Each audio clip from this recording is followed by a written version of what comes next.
नमस्कार दोस्तों, मैं हूं अतुल और यह है सैमसंग गैलेक्सी M51। दोस्तों, जैसे कि आप जानते होंगे कि इस फोन में अभी One UI Core 3.1 एंड्रॉयड 11 का अपडेट आ चुका है।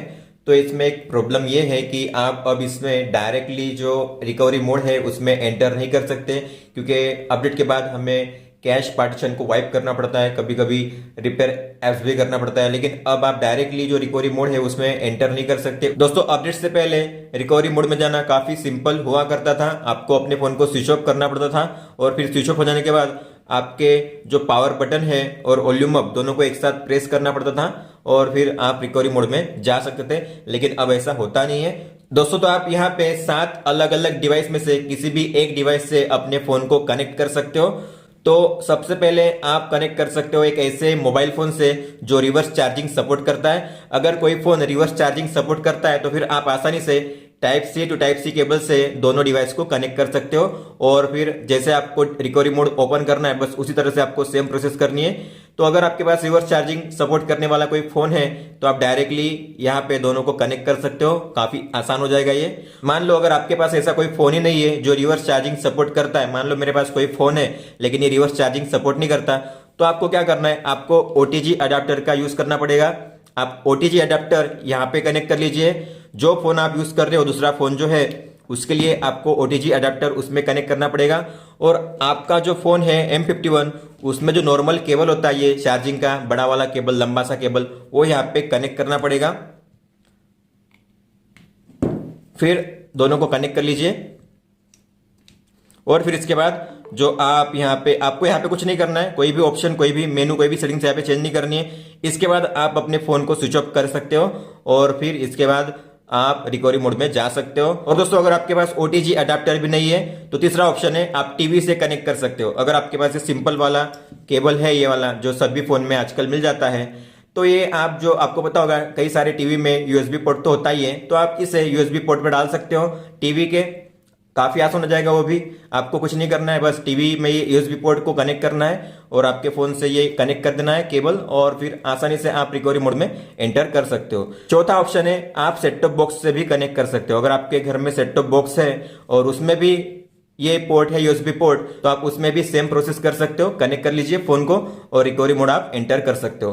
पांचवा ऑप्शन है USB टाइप सी ईयरफोन। तो आपके पास अगर टाइप सी ईयरफोन है तो आप टाइप सी ईयरफोन्स को भी यहाँ पे कनेक्ट करके रिकवरी मोड को एंटर कर सकते हो। और दोस्तों, जो 6th और 7th ऑप्शन है वो है लैपटॉप और डेस्कटॉप। तो अगर आपके पास लैपटॉप है या डेस्कटॉप है तो आप इस केबल के जरिए अपने इस फोन को कनेक्ट कर सकते हो। लेकिन दोस्तों, मान लो आपके पास फोन है लेकिन रिवर्स चार्जिंग वाला नहीं है। तो मेरे पास जैसे फोन है ये रिवर्स चार्जिंग सपोर्ट तो करता है, लेकिन मान लो ये फोन रिवर्स चार्जिंग सपोर्ट नहीं करता, तो मैंने जैसे आपको बताया आपका जो M51 है उससे आपको बड़े केबल से कनेक्ट करना है, जो चार्जिंग का बड़ा केबल होता है उससे कनेक्ट करना है। और ये नॉर्मल केबल होता है, टाइप सी वाला नहीं होता है। और फिर जो OTG अडाप्टर है आपको दूसरे फोन से कनेक्ट करना है और फिर आप यहां से कनेक्ट कर लीजिए दोनों को। आपको यहाँ पे कोई भी ऑप्शन या कोई भी सेटिंग्स को यहाँ पे चेंज नहीं करना है, ठीक है। फिर आप अपने M51 को स्विच ऑफ कर लीजिए और फिर स्विच ऑफ हो जाने के बाद यहाँ पे आपको कोई एनिमेशन दिखाई देगा चार्जिंग का, तो आपको रुकना है। आप यहाँ पे देख सकते हो चार्जिंग का एनिमेशन जब तक नहीं आता तब तक आपको रुकना है। यहाँ पे परसेंटेज भी आ जाएंगे चार्जिंग के।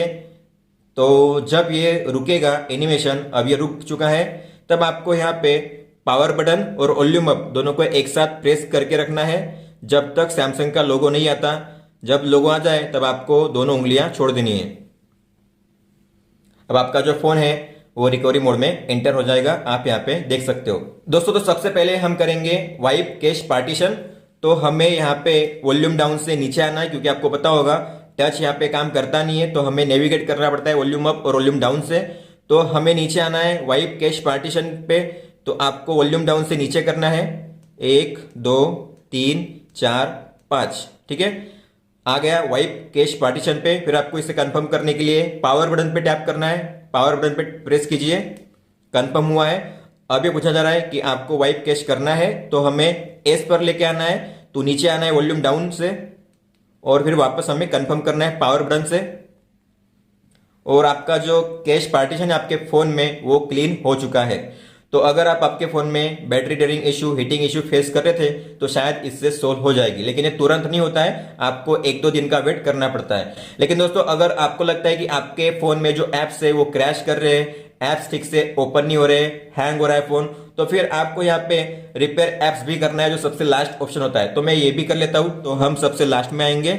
सबसे लास्ट में ऑप्शन होता है रिपेयर एप्स, और फिर आपको कंफर्म करने के लिए पावर बटन पे प्रेस करना है।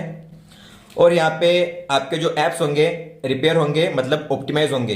अब आपके फोन में जितने ज्यादा एप्स होंगे उतना टाइम लग सकता है, लेकिन ज्यादा टाइम नहीं लगेगा, 10 मिनट से पहले ये खत्म हो सकता है।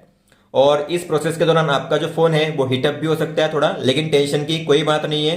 प्रोसेस हो जाने पर जो आपका फोन है वो यहाँ पे ठीक से चलने लगेगा नॉर्मली। तो आप यहाँ पे देख सकते हो ऑप्टिमाइजिंग एप्स जो है ऑप्टिमाइज हो रहे हैं।